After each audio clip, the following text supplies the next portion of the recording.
Buenas tardes a todos los amigos que hoy nos están viendo en un programa más de La República. Hoy tenemos el placer de tener dos invitados especiales, don Eduardo Palacios y don Daniel Misrachi, a quienes voy a presentar de seguido. Don Eduardo Palacios es ingeniero industrial con especialidad en organización industrial, máster en administración de negocios globales. Desde el año 2010 es el country manager en Costa Rica de la empresa Ufinet. Mantiene una activa labor en el desarrollo de la industria de telecomunicaciones costarricense y es miembro de la Junta Directiva de Infocom desde el año 2015 y subcoordinador de la Comisión Fiscal y Cánones de esta misma Cámara. Don Daniel Misrachi es coordinador de la Comisión de Banda Ancha de la Cámara de Infocomunicaciones. Don Daniel suma más de 25 años compartiendo y viviendo experiencia en el sector de telecomunicaciones y tecnologías de información en la región, desarrollando equipos de trabajo y aportando el crecimiento de las economías a través del despliegue de infraestructura de red y de la transformación digital de nuestros mercados. Es el actual CTIO de Millicom Tigo, Costa Rica. Es máster en Data Management e Innovación Tecnológica. Don Daniel es el coordinador de la Comisión de Banda Ancha de Infocom. Bienvenidos hoy a un programa más que vamos a dedicarlo a analizar todo lo relacionado con la industria de soporte o con las redes de soporte necesarias para los servicios de quinta generación. El país ha venido discutiendo, comentando sobre ese futuro cercano. Hace una semana doña Mariliana Méndez nos decía, el futuro nos alcanzó, ya tenemos a las puertas nuestras la toma de decisiones, pero lo cierto del caso también es que no se logra nada soñando, sino que el país tiene que lograr ese cometido de largo plazo, empezando con política pública y empezando también con una serie de decisiones que el país debe adoptar de cara a los servicios que requerirán en el futuro. Si hablamos de quinta generación, estaríamos hablando de dos temas centrales: una baja latencia y una cantidad de datos que no soñamos hoy. Y lo cierto del caso es de que esto va a ser un dinamizador de la economía de las distintas industrias que se van a ir plegando.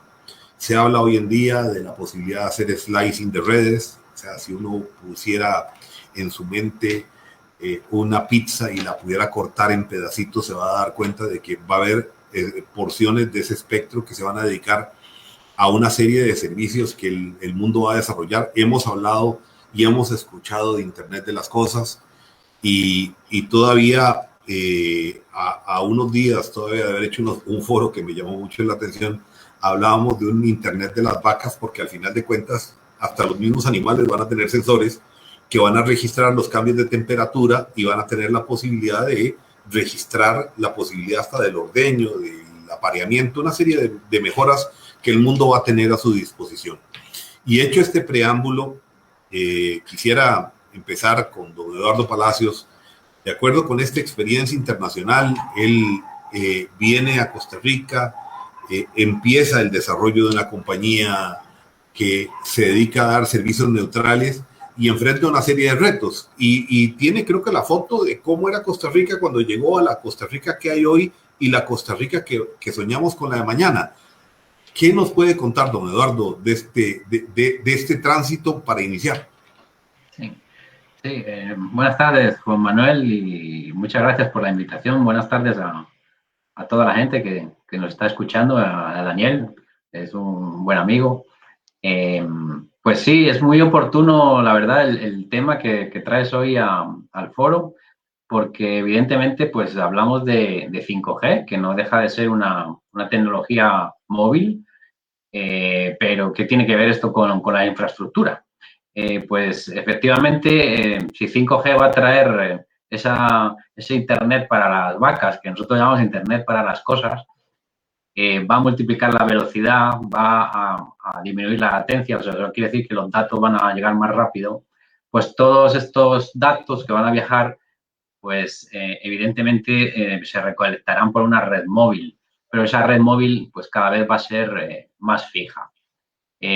Con esto quiero decir que esas redes, esos soportes, esas fibras, cada vez van a tener que estar pues más cerca de los usuarios. Con las tecnologías anteriores, como el 3G o 4G, pues con estar a unos 3 kilómetros de nuestro móvil, de la torre más cercana, pues podía ser suficiente. Con estas nuevas tecnologías, pues esas distancias pues se van a tener que reducir a 300 metros o incluso a menos de 50. Pues quiere decir que vamos a necesitar más desarrollo de infraestructura del que necesitan las tecnologías actuales. Y este problema, pues, de las infraestructuras, pues, no es nuevo, o sea, no es algo que el 5G lo vaya a traer, sino que es un problema que ya existe a día de hoy. Pero claro, con el 5G, como el número de estructuras se van a tener que multiplicar, el número de cables se va a tener que aumentar, pues va a desnudar todavía más pues las carencias que tenemos a día de hoy, ¿no?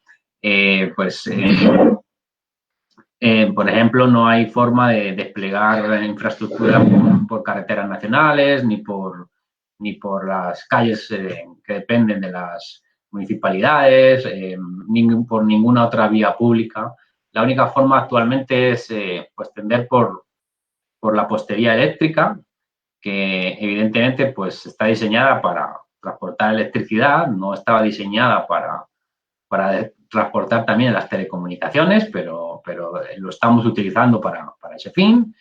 Y evidentemente pues esto incluso genera fricciones entre pues, nosotros los operadores y los dueños de las infraestructuras, porque no están diseñados para eso. Ellos, esta gente de dueños de infraestructuras, pues casi que lo ven más como un problema que preferían no tener como un incentivo para desarrollar pues las telecomunicaciones en el país. Entonces, pues estamos en esa situación. Al día de hoy tenemos el problema. Con el 5G todavía va a ser mayor porque es más intensivo el uso de infraestructura.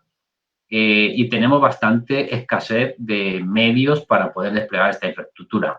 Muy limitada la postería eléctrica y no hay mucho más. Entonces necesitamos abrir esos caminos, ¿no? Esas carreteras, y literalmente lo digo, esas calles, esos ductos subterráneos para poder, si queremos que esta tecnología pues tenga éxito, porque no va a haber forma de trasegar toda esa cantidad de datos si no nos vamos preparando desde ya. Perdón, Daniel, y con relación a estos cuellos de botella que está mencionando Eduardo, el país tiene una serie también de retos de salida internacional. Hablábamos, hemos conocido de previo cómo, por ejemplo, Costa Rica tiene una altísima vulnerabilidad de su tráfico de Internet, cuando alrededor más o menos 60% del tráfico de salida internacional sale por Limón. Y eventualmente, Dios no lo quiera, pero una catástrofe o un problema que se presente, el país prácticamente queda con un corte y muy importante en sus comunicaciones. De ahí que resulta quizás muy importante poner el tema del desarrollo de por dónde y las seguridades que debería de contar toda esta red que va a ser necesaria sobre todo para las redes de 5G. Hecha esta introducción, me gustaría escuchar tu opinión a lo que ya comentó Eduardo y a esta introducción final que acabo de mencionarte. Perfecto. Bueno, muchas gracias, Juan Manuel. Un saludo a todos los que nos están viendo y oyendo. Sí, mira, definitivamente el problema del acceso al que se refiere Eduardo, muy asociado al tema de 5G, es algo a resolver, es algo súper crítico porque necesitamos más acceso a la infraestructura. Pero al final del día todo ese acceso termina, ese tráfico recogiéndose en algún punto, en muchos puntos del país, y eso tiene que salir hacia algún lado, ¿no? Ya tenga que ser hacia diferentes partes del país o tenga que salir hacia el exterior, ¿no? Hoy tenemos una compleja situación con el acceso a cable submarino. Nosotros en Costa Rica tenemos 3 cables submarinos que llegan al país. 2 cables entran por el Caribe, por la parte de Limón, específicamente hacia el puerto de Limón, y un cable privado que entra por el Pacífico. como bien lo dices, alrededor del 60-65% de todas las salidas internacionales, de todos los operadores del país, salen por el Caribe.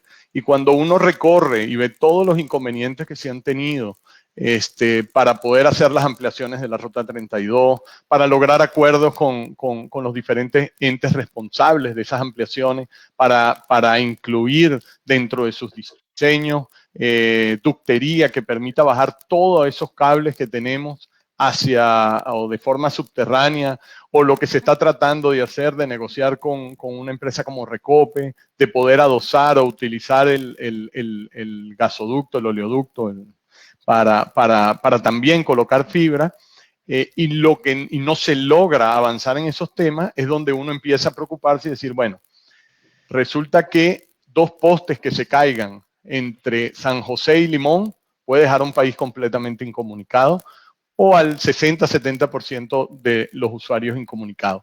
Definitivamente eso es un tema que tenemos que resolver, que no solo es un problema de 5G, es un problema que tenemos que resolver en este momento por la sencilla razón de que hoy prácticamente con la pandemia y todo el mundo haciendo teletrabajo, todo el mundo moviéndose a sus hogares, definitivamente el servicio de Internet se ha vuelto algo sumamente crítico, y una caída de 2 cables submarinos que transportan probablemente 1 tera, 2 teras, 3 teras de información hacia el norte, digamos hacia Miami, sería una catástrofe para el país, ¿no? Sí, y una de las cosas que me ha tocado también observar a lo largo de estos años, Daniel, y con esto también quiero introducir un tema para Eduardo, es el hecho de que la planificación de la red vial en la reconstrucción en el país, hemos tenido ausencia de telecomunicaciones, y ha sido como tratar de llegarle al Ministerio de Obras Públicas y Transportes, a CONAVI, recordándole de que la carretera también puede llevar ductos y que debe llevar ductos, y que es una necesidad que el país tenga otro tipo de comunicación además de la terrestre, de automóviles y de autos convencionales.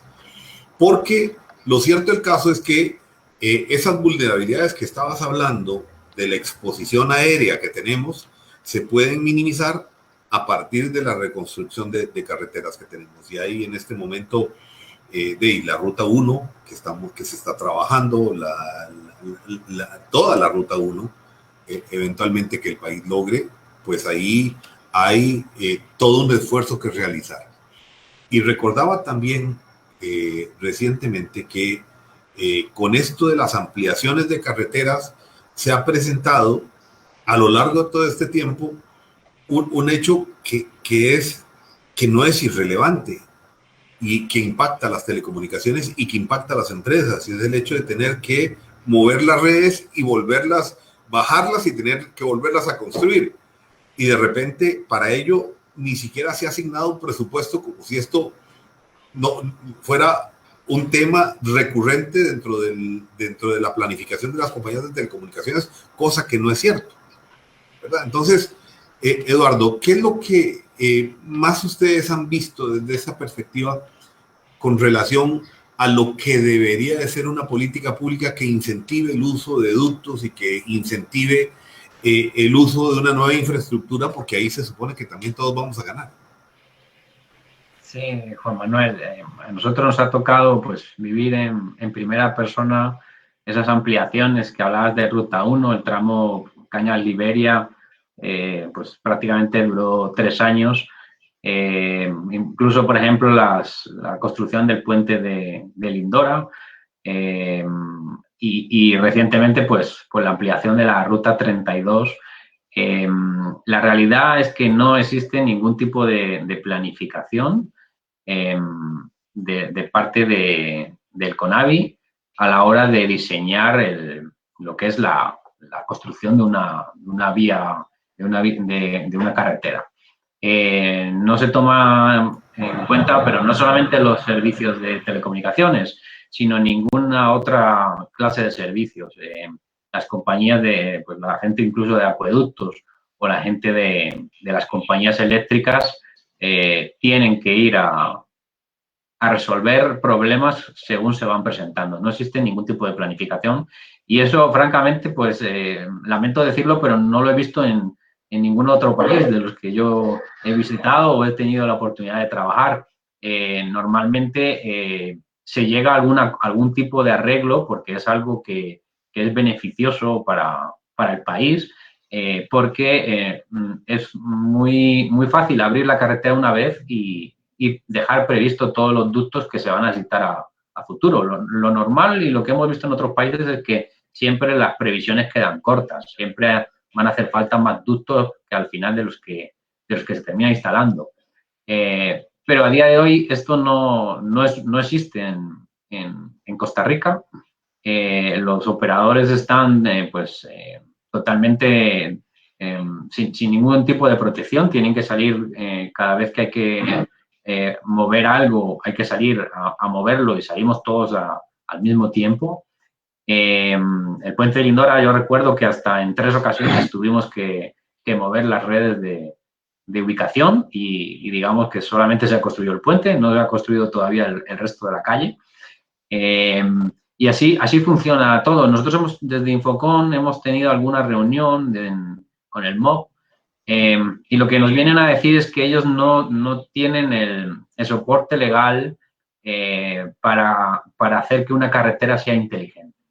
Digamos que ellos dicen que no existe ninguna ley que les obligue o que les permita contemplar este tipo de servicios dentro de sus desarrollos. Y esto sí es un vacío legal que, bueno, creo que se podría resolver con buena voluntad, buena voluntad de parte de las autoridades. Pero ellos se agarran a que no hay ninguna ley que les cobije para poder hacer esto.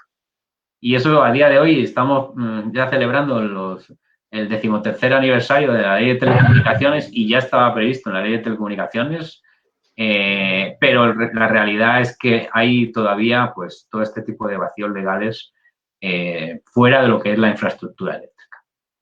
Y eso es algo que deberíamos poderlo mejorar. No, claro, y aquí hay un reto enorme porque al final de cuentas el usuario, el cliente, como se llame, es el que está directamente afectado. Yo creo que esto, Daniel, tiene más que una experiencia práctica de las quejas de clientes con relación precisamente a estos datos, no solamente cuando se cae el poste, cuando se quiebra la comunicación y de repente se queda ese usuario sin la señal correspondiente, sino cómo planificar el buen uso de las redes, porque al final de cuentas esto significa un problema país que tenemos que resolver de alguna manera. Y creo que, digamos que entramos en una contradicción muy curiosa, porque cuando la ley de telecomunicaciones se emite y los reglamentos que la acompañan también se promulgan, viene con una serie de elementos de prestaciones de calidad de servicio, una continuidad de servicio, un grado de calidad de servicio que inclusive es altísimo, 99, 97 de calidad de servicio en el país, una atención de llamadas, y de repente los factores externos que están incidiendo directamente en la calidad de servicio no están directamente ligados con la calidad del servicio que prestan las operadoras, sino es un tema externo. Y ahí es donde uno dice que el país tiene que planificar su futuro de forma tal que vaya aunado el desarrollo de carreteras con el desarrollo de tecnología. Quizás Daniel nos pueda dar algunos detalles sobre este tema, pero creo que, digamos, una primera conclusión a este punto de la conversación es que la política pública tiene que enfocarse a resolver estos temas de despliegue de infraestructura. Adelante, Daniel, si tienes algún comentario sobre el particular. Sí, mira, y un poco montado sobre lo que Eduardo decía, este tema, más allá del dinero que les cuesta a las operaciones, es muchos miles de dólares. Hay momentos y años que gastamos más de millones de dólares en hacer movimientos de red, porque un movimiento no es, y a veces cuando se habla con la gente que está haciendo la construcción o con la gente que está viendo el tema de los postes, piensan que es un tema sencillo, bueno, bájale y súbela. La realidad es que las redes están diseñadas de una manera, por distancia, entre cada poste, atenuaciones, o sea, hay una cantidad de términos y variables técnicas que en el momento que yo cambio la ubicación de un poste, tengo que hacer un rediseño. Y eso nos cuesta a nosotros a veces tener que hacer una red nueva. Pero más allá de eso y de esas grandes inversiones o dineros que tenemos ahí, que al final del día a ninguna operación le representa ningún ingreso adicional, ¿eh? Es como poner el dinero no quisiera llamar el capricho de alguien, porque sé que lo que se hace es para mejoras del país, creo que es un tema más de cómo nos organizamos. Más allá de eso y de esas inversiones, yo creo que el tema del usuario final, que está pagando por un servicio, que su servicio se le ve interrumpido, que llama al operador y se queja de que su servicio, y que al final del día no acepta una respuesta como es que el poste se quebró, o no acepta una respuesta de que tuvimos un problema eléctrico porque hubo un cortocircuito, porque un transformador se sobrecargó y quemó una línea, y esa línea se incendió y quemó la fibra que viene ahí, porque pasa muchísimo. No es una razón para el usuario final válida, como nosotros como operador no se la podemos dar. Nosotros tenemos que buscarle soluciones a este tipo de cosas, ¿no? Entonces, definitivamente, el trabajo en conjunto de la política pública con todo lo que nosotros debemos hacer hacia adelante en temas de inversión, definitivamente tiene que estar muy alineado, porque si no, esto va a terminar siendo el juego del gato y el ratón.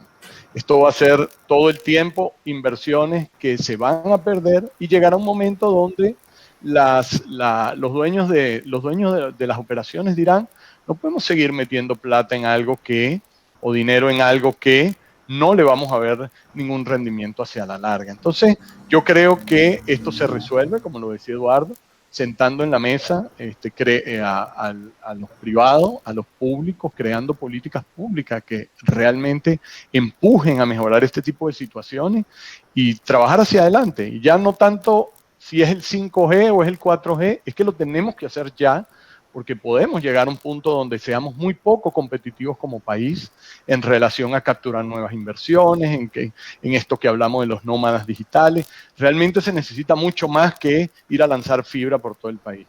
Se necesita mucho más que eso. Claro, y enorme reto, porque pensando en la red 5G, que curiosamente cuando la pensamos, digamos, cuando miramos las redes actuales, que son torres y que de repente van disminuyendo el tamaño y que los postes se hacen más pequeños y que por este efecto de alcance de la señal va a requerirse una infraestructura móvil más cercana al usuario, uno piensa también de que toda esa colección o colecta de datos se va a tener que trasegar por algún medio que probablemente va a tener que ser fibra, sin lugar a dudas. Y ahí es donde se imponen también los retos de que las redes del futuro, las redes inalámbricas 5G, 6G, las que vengan, van a necesitar grandes tubos de comunicación. Pero esos tubos tienen que emplazarse en algún lugar. Y en algún lugar es ni más ni menos que forma física, o sea, no tenemos otra forma. De ahí que me parecía, partiendo de lo que ya Daniel había comentado, 2 temas o 3 temas fundamentales. Número 1, los derechos de paso que se han logrado a partir de una serie de servidumbres como son los oleoductos, los mismos acueductos, y en algún momento escuché a un experto español plantear la posibilidad de que aún los cauces de los ríos podrían ser utilizados para efecto de tender hacer estos tendidos de fibra. Yo no sé si eventualmente en el país podría uno pensar tan elaboradamente en esta forma, pero digamos que esos son elementos naturales que se ofrecen hoy en día para poder adosar, como lo mencionaba Daniel, las fibras a un determinado ducto que ya está funcionando. Y digamos que esos son los canales naturales, ¿verdad? Porque de alguna manera, Eduardo, tenemos que preparar al país hacia ese futuro cercano. Ya no vamos a empezar a romper calles, me imagino. Sí, así es, Juan Manuel. Bueno, sin ir muy lejos, pues te puedo comentar que nosotros en Nicaragua, pues para la conexión del cable submarino, que está en un lugar que se llama Bluefields, en el Atlántico, pues la solución que se adoptó fue pues tender un cable por el río Escondido, que bueno, es un río que se llama Escondido, pero es bastante grande para llamarlo Escondido. O sea, fue una solución que en aquel, digamos que permitió alcanzar ese punto Bluefields de una forma más económica, ya que no existía ningún tipo de infraestructura terrestre que lo permitiera. O sea, es una solución válida si no hay otra. Sí que es, deberíamos pues tratar de cambiar no sé, la mentalidad de todas las instituciones públicas para que vean una oportunidad. O sea, esto es una oportunidad de desplegar redes. O sea, cada vez que se levante una calle, no para tender un ducto de telecomunicaciones, sino para, por ejemplo, para poner una tubería de agua, esa misma obra puede servir para ya dejar previsto un ducto de telecomunicaciones. O se pueden aprovechar las vías férreas, los puentes. Los puentes nadie sabe en Costa Rica cómo hay que atravesarlos con infraestructura. O sea, no existe ningún concepto técnico. Sí existe fuera del país, pero no existe ninguna reglamentación que permita atravesar un puente. Ese tipo de mentalidad deberíamos de tratar de cambiarlo. O sea, yo creo que uno de los principales problemas es ese, que el CONAVI o el MOB pues cree que hace carreteras, pero no es así. Lo que hace es comunicar localidades. Y una forma de comunicar localidades también es a través de las telecomunicaciones. Debemos ver esto más como una oportunidad como una limitante o a una tarea adicional que se tiene que realizar, además de las que yo tengo la responsabilidad. Y eso no se consigue, pues, yendo cada uno por su lado. Yo creo que aquí es necesario de que haya una coordinación completa entre todas las instituciones. Nadie le puede pedir al MOB que ahora aprenda a hacer ductos para telecomunicaciones. Tiene que haber técnicos que le expliquen cómo. Tiene que haber gente que le diga pues, a la gente de Incofer cómo se pueden aprovechar esas estructuras de la vía férrea para atender telecomunicaciones. Y esto se resuelve con voluntad. O sea, tenemos que tener la voluntad de sentarnos todos a la misma mesa y dialogar el problema. Es un problema, creo que es beneficioso para todos resolverlo. Y no se puede resolver yendo cada uno por su lado. Ahí nosotros lo que plantearíamos sería, tiene que haber una figura en el gobierno, que de hecho ya existe, que es el MICID, que sea el que lleve la bandera, ¿no? Que sea el que lidere todo este cambio o apoyo al resto de instituciones públicas. Pero tiene que estar más empoderado. No puede ser solamente un órgano pues, prácticamente consultivo al que le pregunto cómo se hace y luego, ya que me lo dice, pues lo adopto o no lo adopto. Tiene que tener más jerarquía de la que tiene en la actualidad y en el resto tiene que dejarse asesorar y dejarse adoptar este tipo de medidas que vienen a favorecer a todo el país.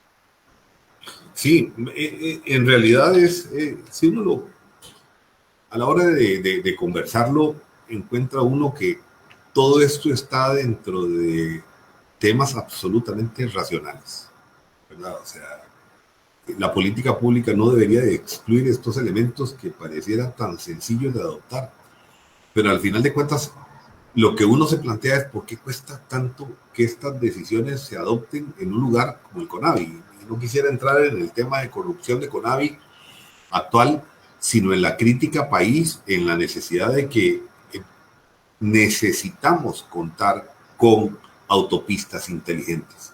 Eso sí es una realidad. Y con carreteras inteligentes. Y aquí también tenemos a los municipios, porque de repente encontramos que el esfuerzo país no solamente está en el tema de carreteras, también tiene que ver con todos los espacios públicos municipales, y ha costado mucho ordenar el país. Sé que ha habido un gran esfuerzo por vía de un reglamento del Instituto Nacional de Vivienda y Urbanismo, los mismos reglamentos que están saliendo de las municipalidades, la SUTEL ha colaborado, pero sí se percibe, por lo menos de mi parte, que falte ese liderazgo central de gobierno de tal manera de que facilite y promocione inversiones en el país. Que creo que esto no debería ser ningún problema, porque al final estamos hablando de que a mí lo que me agobia, y en el pasado cercano lo que he sentido, es escuchar a algunas empresas y funcionarios de empresas que tienen presupuestos que no pueden ejecutar. Yo digo, ¿cómo? Si al final de cuentas ese presupuesto lo que va a hacer es contratar mano de obra para atender una red de cable, que al final va a ser un dinamizador, que va a dar transformación digital, y no se puede lograr en el país. Porque los postes están llenos, porque la optimización de la red es de postes aéreos, pero es una serie de contradicciones que al final uno dice, bueno, verdaderamente se plantea el interrogante, ¿estaremos preparados hacia la ruta 5G si tenemos todos estos cuellos de botella que todavía no hemos podido resolver? Daniel, tus comentarios sobre estos temas. Sí, ya entrando en el tema digamos, de la topología de 5G, definitivamente, si nosotros no logramos que el gobierno central y los gobiernos locales trabajen bajo las mismas reglas, va a ser muy difícil, porque, y lo comentábamos al principio, hoy puedo atender a un cliente a 3 kilómetros en una radio base, en una torre que está ubicada en algún punto de una zona, y me da ese radio de acción de 3 kilómetros. Imagínense cuando tengamos que montar miles de sitios y tengamos que ir a cada una de las municipalidades a obtener los permisos para implementar esto. Hoy hay municipalidades que incluso ni siquiera entienden el tema de las telecomunicaciones. Hay municipalidades que están un poco más avanzadas, han reglamentado. Hay otras que todavía ni siquiera tienen un reglamento para todo lo que es el uso de suelos, el permiso. Entonces, cuando uno ve eso y ya entrando en el mundo de 5G, uno dice, wow, esto es lo primero que tenemos que resolver. Tiene que haber una política pública que alinee al gobierno central, a las entidades, llámense ministerios o entidades autónomas, municipalidades que trabajen bajo el mismo paraguas. Porque si no, va a ser imposible realmente hacer cualquier tipo de despliegue tecnológico en esas zonas, ¿no? Sí, y de hecho, ahora que mencionabas el tema de la topología, leí hace algún tiempo un documento de España, en el que precisamente dentro de esta política pública, pensando en la topología y la masificación, o lo que llaman la densificación de la red 5G, planteaba la posibilidad de utilizar hasta los semáforos para colocar antenas.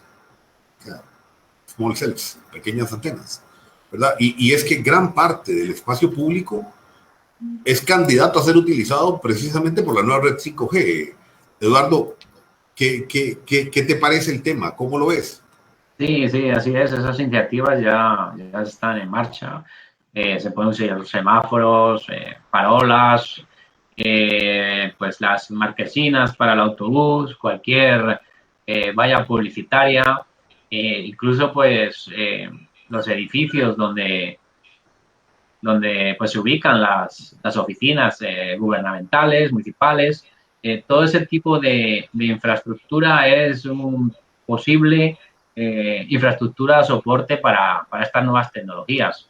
Esas celdas cada vez van a ser de menor tamaño y va a ser posible ubicarlos en este tipo de estructuras. Esas son iniciativas que ya existen en otros países.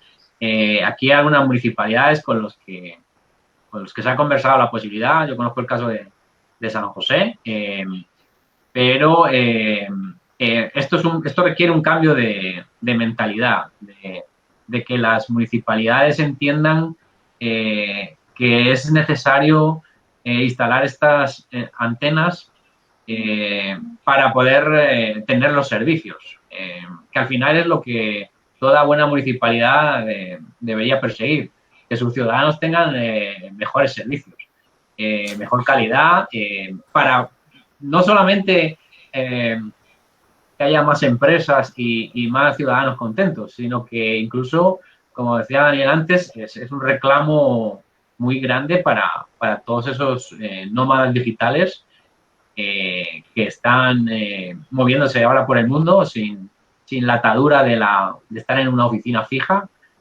Y evidentemente Costa Rica es un país súper atractivo para atraer este tipo de profesional altamente cualificado, con muy buenos ingresos. Y lógicamente este país ofrece unos atractivos prácticamente únicos. Creo que deberían cambiar un poquito la mentalidad y buscar la forma de solucionar el problema o colaborar en la solución, más que tratar de oponerse. El tema de los reglamentos que comentabas es bastante pues, dramático. 13 años después de la ley de comunicaciones, todavía hay municipalidades que no tienen reglamento. Y reglamentos, pues hay diferencias de unas municipalidades a otras. Esto, imaginaros que es como estar en un país donde en cada municipio se utiliza una moneda diferente o se utiliza un idioma diferente. Es bastante difícil poder llevar los mismos servicios a todas las personas si en cada municipio cambian las reglas. Por tanto, se debería pues uniformizar todo este tipo de cuestiones. Esto es son soluciones totalmente técnicas. Aquí hay poco margen de maniobra para salirse de la técnica. Buscar las mejores prácticas y aplicarlas en todos los sitios por igual, porque así tendremos un servicio uniforme en todas partes, que al final es lo que todos buscamos, que se reduzca la brecha digital, que no haya diferencias de unas localidades a otras, de unos municipios a otros. Y si realmente creamos una regulación diferente, pues los servicios al final pues resultarán diferentes. Claro. Hablábamos también al principio de un tema, antes de arrancar el foro, que a mí me parece también digno de una discusión, sobre todo en el camino hacia la quinta generación. Y hablábamos de las redes neutrales. Algunos países como México aprovecharon la posibilidad de que la misma infraestructura de la Comisión Federal de Electricidad sirviera como parte de esa red de banda ancha neutral que podía dar servicios a nuevos operadores y con ello fomentar competencia. El caso de Perú me parece que es bastante parecido. Costa Rica no tiene ninguna limitación con relación al tipo de provisión de servicio que eventualmente se pueda dar. El operador lo escoge. De hecho, Eduardo pertenece a una compañía que da servicios neutrales en particular. Pero los reglamentos, inclusive en Costa Rica, permiten la utilización de la red de alta tensión, que me parece que es una red candidata precisamente para transporte de señales a lo largo y ancho del país. El tema ahí es cómo vamos a lograr que verdaderamente existe ese interés, sobre todo porque al final de cuentas esto es un tema de negocio. Pero yo quisiera oír la opinión de ustedes con relación a si sería posible que el país contara con este tipo de servicios. De hecho, bueno, pareciera una contradicción porque ya Eduardo está en una compañía que da servicios neutrales de esta naturaleza, pero hago la referencia de transporte masivo en una red de alta tensión. Daniel, perdón. Sí, bueno, ya existen experiencias en Centroamérica de empresas que utilizan sus redes de alta tensión para transportar datos, ¿no? De hecho, nosotros, dentro de la organización, en caso de Tigo, tiene algunos servicios contratados prácticamente desde Honduras hasta Panamá en este esquema. Pero definitivamente el problema aquí no es un problema de tecnología. Las tecnologías hoy existen. Esto es un tema más de voluntad. Hay tecnologías para montarse sobre la red de alta tensión, que el propio proveedor de lo que es la etapa de transporte de energía pueda desarrollar eso y pueda comercializarlo de una manera neutral hacia todos los operadores, sería digamos, una buena manera de empezar a destrabar un poco el juego, ¿no? Ahora, pareciera que termina siendo un tema de voluntad, ¿no? Un tema de voluntad política, un tema de quitarse un poco el egoísmo y pensar un poco en el país de cómo podemos hacer realmente para llevar a Costa Rica a un nivel muy por encima de donde nos encontramos hoy, ¿no? Y ser un diferenciador en la región en temas de servicios de telecomunicación, en temas de desarrollo de la industria, en temas del turismo. Definitivamente, yo creo que están las cosas ahí. es un tema de voluntad política, es un tema de todos sentarnos y ponernos de acuerdo y dibujar dónde realmente como país queremos estar en los próximos 5 o 10 años y empezar a transitar ese camino. Ahora, Eduardo, cuando hablamos también del tipo de infraestructura de soporte, estamos hablando también de antenas, de cable, de una comunicación muy masiva. Ustedes en experiencia, ¿qué es lo que han visto? O sea, un desarrollo de infraestructura enorme. Y el otro gran tema también que está relacionado es que se va a requerir altos niveles de inversión en un determinado momento. Y ahí la clave es si el país resultará atractivo para que una empresa llegue a hacer esas inversiones en el país. La semana pasada nos contaba José Pablo Rivera que él tenía una preocupación en este sentido, porque con las licitaciones de espectro que se estaban haciendo, si Costa Rica licitaba espectro sin bandas medias, podía perder el atractivo de la atracción que podía tener respecto a alguna operadora en algún otro mercado que sí tuviera esta división de espectro por un lado, pero adicionalmente también implica que van a tener que hacer inversiones cuantiosas en muy corto tiempo. ¿Eduardo? Sí, Juan Manuel, así es.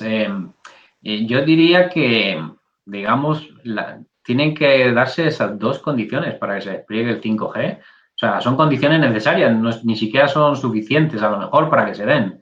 Pero si estas dos condiciones no se cumplen, la verdad es que veremos cómo otros países empiezan a desarrollar 5G mucho antes que nosotros y realmente pues aquí el que va detrás pues tiene las de perder. Aquí esto es mucho mejor ir a la vanguardia del desarrollo que ir siempre tarde.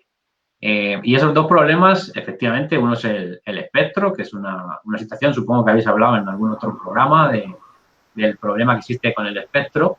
Y el otro gran problema es el despliegue de infraestructura. Costa Rica no es un país sencillo para desplegar infraestructura por las características geográficas del país.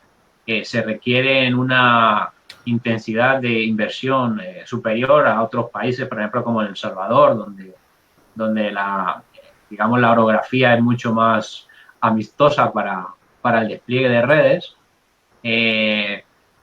Pero si ya de por sí es difícil, si además le ponemos trabas, le ponemos problemas, le ponemos barreras para poder desplegarlo, evidentemente, pues vamos a llegar tarde. De hecho, yo creo que ya a estas alturas, lo citabas también al principio, que Mariana decía que ya estamos tarde, efectivamente. Ya estamos tarde, ya hay otros países que han licitado el espectro, ya hay otros países que se están preparando y nosotros, pues lamentablemente, y lo tengo que decir, pues con toda este gobierno que empezó pues muy bien, la verdad, empezó siendo el diseñador de la industria 4.0 y con una fuerte apuesta por la tecnología y por la digitalización y por apostar por el mundo de las telecomunicaciones, pues prácticamente el mismo gobierno es el que se ha salido de esa ruta. Una vez que diseñó la ruta, pues parece que no la quiso seguir y lo que ha venido después básicamente ha sido una pelea por manejar los fondos de Fonatel, por modificar los objetivos y desgraciadamente pues eso nos ha llevado a que en los 2 últimos años hemos avanzado prácticamente, pues no decir poco, prácticamente nada. Hemos perdido el tiempo en discusiones desgastantes, en peleas por ver quién tiene que arrancar el carro y el carro pues sigue parado porque nadie lo arranca. Entonces es una auténtica lástima que empezamos muy bien, pero hemos venido diluyéndonos como un azucarillo y ahora mismo pues prácticamente el apoyo que debería haber desde las instituciones pues prácticamente lo hemos visto que se ha reducido prácticamente a la nada. Más bien todo lo contrario, hay un enfrentamiento con el sector bastante importante, lo cual es una auténtica pena porque al final lo que sufren son pues, los usuarios que ven que siguen quedándose rezagados y eso pues no deberíamos permitirlo.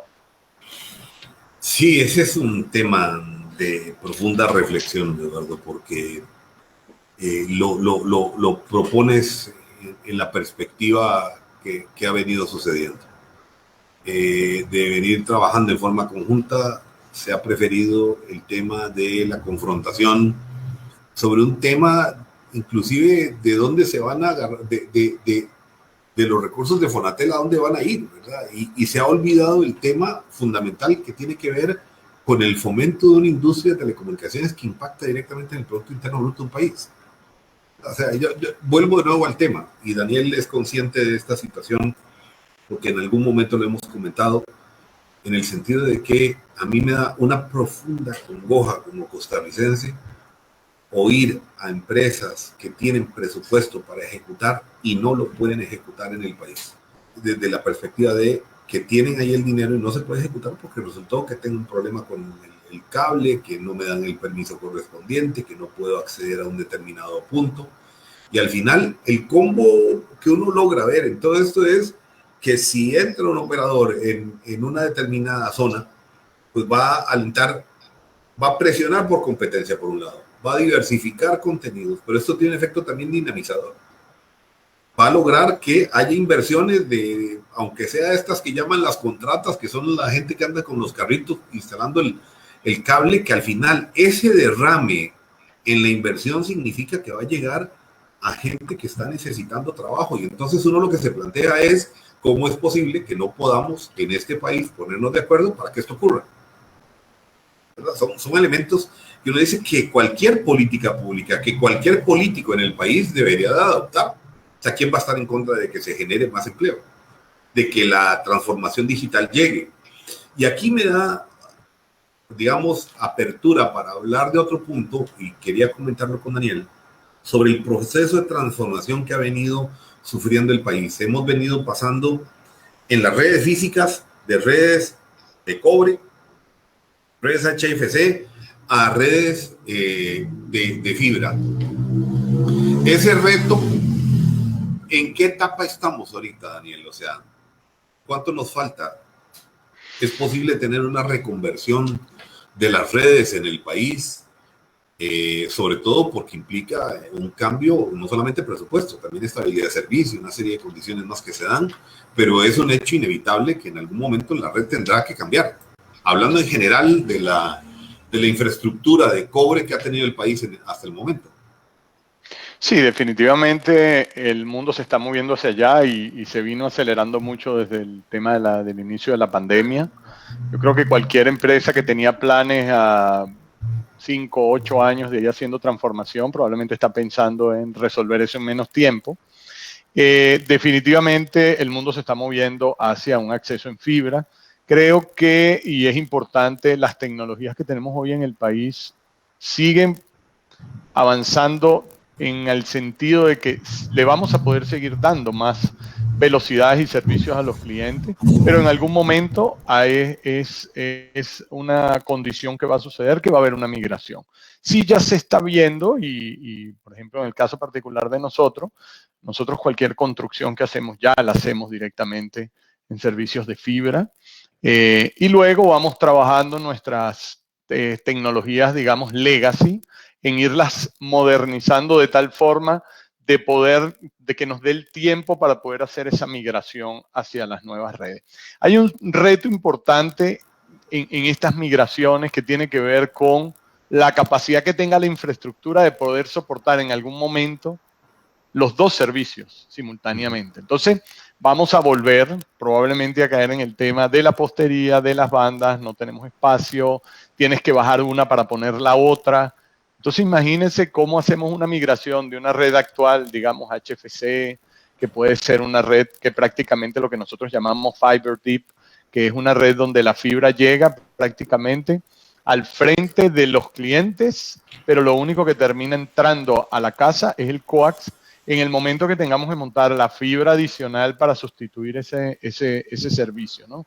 Entonces creo que tenemos un gran reto las operaciones más allá de las grandes inversiones que tenemos que ir haciendo, que las estamos haciendo ya, también de cómo coordinamos de una manera de la menor afectación posible para el cliente para hacer estas transformaciones tecnológicas.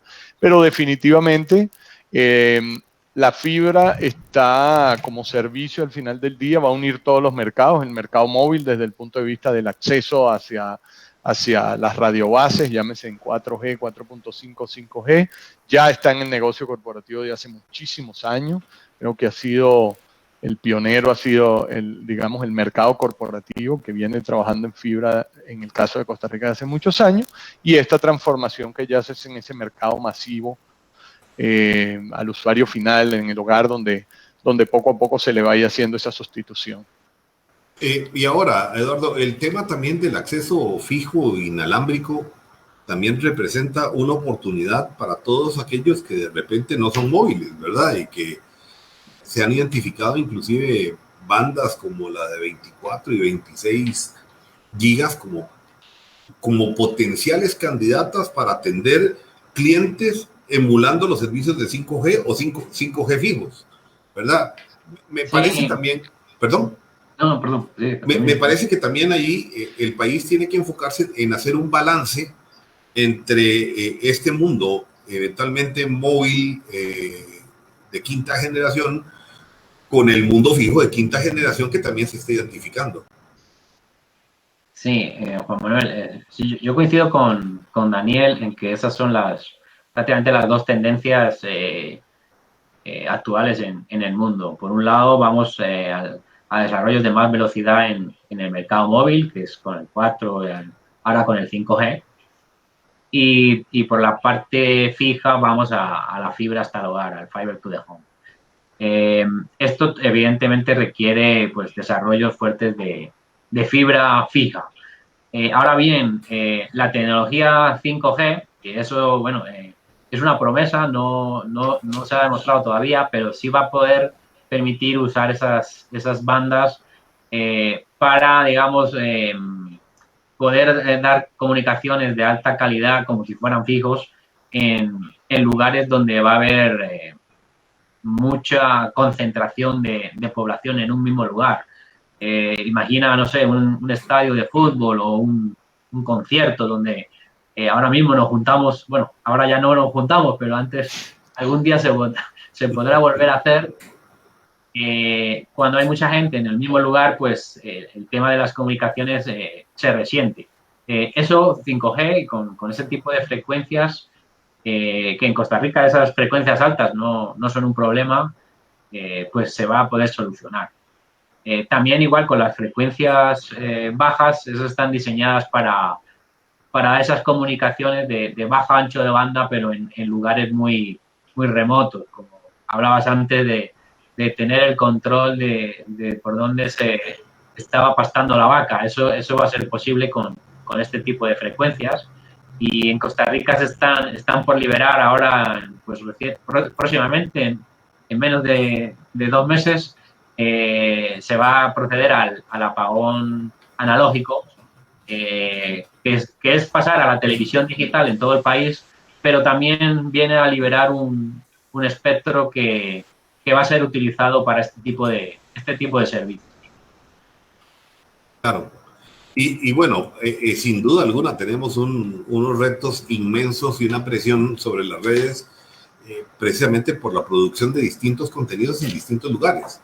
Por ello es que inclusive también los países han logrado establecer puntos de intercambio local, que creo que este también ha sido uno de los elementos en los que Costa Rica, por lo menos la industria, ha estado insistiendo en el sentido de buscar en alguna medida un ahorro para los operadores y una mejor calidad de servicio para sus usuarios, en el sentido de contar con puntos de intercambio local.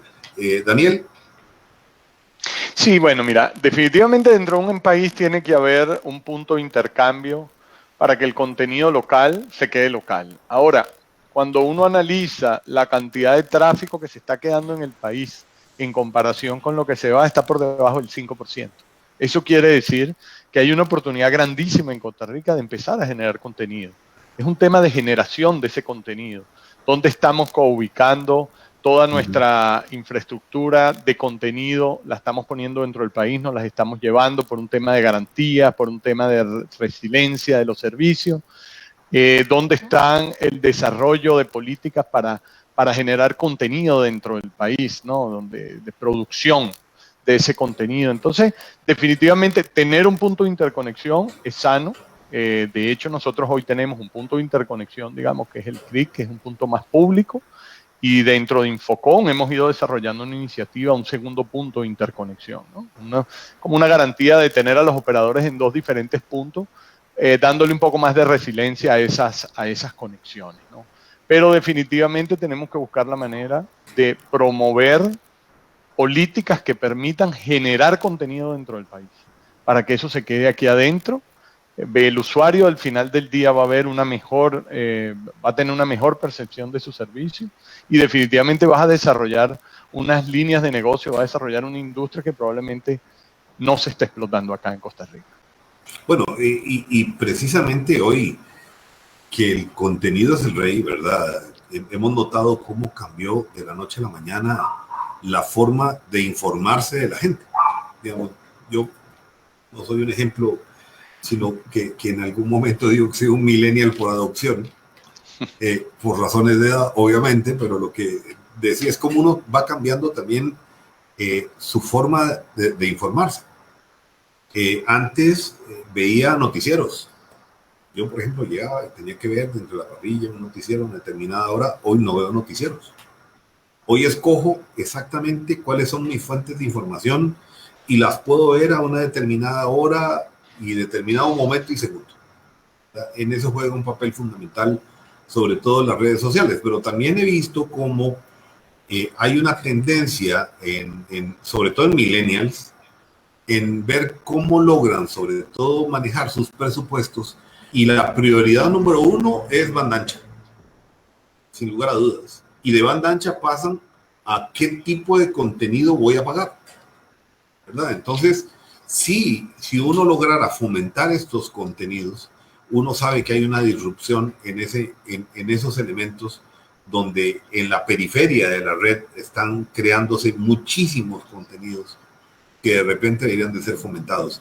Y creo, Eduardo, volviendo a este tema, que en algún momento también lo comentamos, en alguna presentación que diste, que te la reconocía hace algún tiempo, lo que ocurría hace algunos años en Corea del Sur con relación a la automatización de los supermercados que comentabas, en el sentido de que una vez que la gente se bajaba a una determinada estación podía hacer sus pedidos digitales para comprar sin tener que visitar el supermercado. Bueno, esas industrias interrelacionadas hacen que necesariamente uno vuelva a ver que hay un encadenamiento productivo precisamente producto de un soporte de comunicaciones y sobre todo muchas de ellas basadas en banda ancha, que no es tan difícil soñar para el país. Ustedes ya hablaban, Daniel lo ha mencionado, lo mencionabas, Eduardo, el tema de los nómadas digitales que no solamente van a venir a ver belleza, van a venir a trabajar, pero requieren de un soporte mínimo de comunicaciones en el país. Y creo que mucho del derrotero de lo que tenemos por delante precisamente pasa por ahí. Eduardo. Sí, así es. El tema en los nómadas digitales, evidentemente, va a ser un fenómeno que va a ir creciendo. Es algo que digamos, las comunicaciones, pues ahora permiten trabajar estando en cualquier lado. Aquí ahora mismo estamos nosotros tres y cada uno estamos en un sitio diferente y toda la gente que nos está viendo está en un sitio diferente. Posiblemente hace un par de años este foro lo hubiéramos hecho en algún salón de algún hotel con el aforo limitado a los que caben ahí. Ahora mismo, pues, este foro seguramente, pues, alguien que no lo pueda ver y le interese lo que estamos hablando, se lo pueda ver más tarde, en la noche o mañana o en el fin de semana, puede hacer comentarios, puede interactuar con nosotros. O sea, el tema de las comunicaciones, evidentemente, es disruptivo. Hace años hablábamos de que en Corea hacían los pedidos en línea y ahora a día de hoy, pues aquí en Costa Rica tú ya puedes ordenar tu comida o la compra al supermercado desde una app. Todo ese tipo de de desarrollos hay que fomentarlos también. Nos falta ese impulso a esa industria de generación de contenidos digitales. Y como dice Daniel, a día de hoy, pues todo el contenido digital se genera fuera del país, muy poca cantidad se genera dentro, y es otro tema pendiente que tiene el país. ¿Cómo fomentamos el desarrollo de ese tipo de tecnologías digitales, de generación de contenido digital? Claro. Y bueno, nos acercamos ya hacia el final del programa y quisiera, bueno, pues ir terminando con reflexiones finales de ustedes, sabiendo de que el mundo que tenemos por delante ya nos alcanzó, pero adicionalmente sabemos que en la ruta, no solamente hacia 5G, sino en la ruta de comunicaciones del país, tiene que existir una política pública solvente que tiene que fomentar las inversiones en el país, que no es arte de magia lo que está ocurriendo acá y que se requiere trabajar en forma aunada el sector público con el sector privado. Que el mayor beneficio para el usuario final está en la competencia y que obviamente que el regulador juega un papel fundamental en estos aspectos. Y quisiera darles la palabra. Vamos a empezar ahora por Daniel y concluir con Eduardo para la reflexión final de lo que ustedes creen que puedan motivar con relación hacia ese futuro cercano que ya lo tenemos a la vuelta de la esquina. Adelante, Daniel. Sí, bueno, mira, yo primero diría, creo que las telecomunicaciones, y quedó demostrado, como lo digo, desde la pandemia para acá, tiene que ponerse en el escritorio de todo empleado público que exista, desde el presidente hacia abajo. Las telecomunicaciones no puede ser un apéndice de algo que en algún momento alguien se va a fijar a ver si está sucediendo o no. Yo creo que en el momento que al tema telecomunicaciones se le ponga donde se le tiene que poner, va a empezar a desarrollarse las políticas públicas, se va a empezar a entender la importancia que eso va a tener para el desarrollo de la industria. Hay temas tan críticos como el potencial que pudiéramos desarrollar nosotros en lo que es materia industrial, teniendo un desarrollo de las telecomunicaciones muy por encima de lo que tiene la región. Sería excelente para el país porque atraería muchísimas inversiones. El mundo que se nos viene hacia adelante en los próximos años es un mundo de automatización. Si nosotros no estamos preparados para recibir eso, alguien se va a llevar esa industria, alguien se va a llevar ese pedazo del pastel. Entonces creo que definitivamente poner a las telecomunicaciones en donde se tiene que colocar desde el ámbito público y, como lo digo, desde el presidente de la nación hasta el último empleado que tome decisiones en relación a política pública, definitivamente para mí es algo de lo más importante que tenemos que poder lograr. Eduardo, tu reflexión final. Totalmente de acuerdo con Daniel. Muy importante para que haya un desarrollo del 5G y un desarrollo sostenible, comercial. No nos podemos olvidar de la infraestructura. Hay que resolver los problemas que tenemos a día de hoy, porque el 5G va a venir a desnudar todavía más esas carencias que tenemos. Igual que la pandemia desnudó que andábamos con problemas del propio servicio de telecomunicaciones, de que no estaba totalmente adoptado por todo el mundo. El 5G va a desnudar los problemas que tiene la infraestructura. Entonces, tenemos que salir de esto todos remando en la misma dirección. Si el del remo de la izquierda rema para un lado y el de la derecha rema para el otro, el barco se va a quedar dando vueltas en el mismo sitio y no va a avanzar. Necesitamos que todos los implicados, tanto organismos públicos como nosotros los operadores, como incluso el regulador, rememos en la misma dirección. Si no, pues, como dice Daniel, el otro barco nos adelantará por la derecha y por la izquierda y nosotros nos quedaremos dando vueltas en el mismo sitio. Claro, y ya nosotros tuvimos esa prueba de ácido en esta pandemia. Cuando empezó todo, nadie calculaba que íbamos a durar años en una pandemia. ¿Verdad? El mejor pronóstico eran meses. Y la gente creyó que eran meses. pero nos fuimos encerrando, nos fueron encerrando, tuvimos una serie de necesidades que atender, las casas se convirtieron en oficinas, hubo necesidad y apremio por contar con banda ancha, y el país resultó con una calificación más que notable. Resolvió los problemas porque la gente pudo trabajar desde su casa. Y bueno, si eso lo logramos con las redes actuales, ¿qué no podríamos hacer con unas redes de futuro ya diseñadas precisamente para un mejor manejo de banda ancha y para incrementar banda ancha? Entonces, yo quisiera terminar con una reflexión en positivo, en el sentido de que Costa Rica ha logrado demostrar que sí se puede, que estamos en condición de lograrlo, que sí podemos obtener nuevas condiciones, que es un pecado mortal no incentivar trabajo y poner barreras a la inversión cuando lo que necesitamos es una profunda reactivación económica. Yo quiero darle las gracias a la Cámara Infocom por el auspicio del programa de hoy y de la semana pasada, y darle las gracias a todos los que nos han seguido en este programa, que como bien decías, queda como repositorio por guardado para que pueda ser visto posteriormente. Y bueno, darle las gracias a Daniel también por su participación. Eduardo, esto queda abierto. Y buenas tardes, buenas noches a ustedes. Estamos en contacto.